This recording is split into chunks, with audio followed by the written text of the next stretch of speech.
The program started back in 2020 with the pandemic and the need for at-home learning. And so when kids all of a sudden needed a work surface, a place to study, if you will, at home, a bunch of people got together and decided, okay, let's do this. So these desks are particular size for grades 4 to 8, and they're really meant for at-home use. But once the pandemic kind of settled down a little bit, we realized that the need was still there, that folks still needed a surface to work on, surfaces to learn on. And so we continued building them.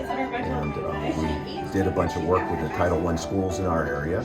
Somebody had been to the Redbird mission and said, hey, why don't we do some for down there? So I got a hold of Ms. Wilder, the principal, and that was back in March. And so from March to today in August, we put 45 desks together, and that's what we brought down. And that's the tale of what we call the travel desk. So here they are. Come on into my classroom and look at my new desks. These were made by Brenda and Anthony from Calvary United Methodist Church in Maryland.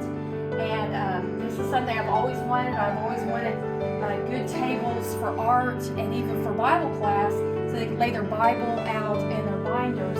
And they didn't know it, but this is something I've wanted for many, many years. And so they made that dream come true without even knowing that I wanted these. And the other two teachers that have the desk love them too, and it's just really helped our year to start off on a good note and to be excited about having desks that all match and are great for other students. So we want to say a big thank you to them.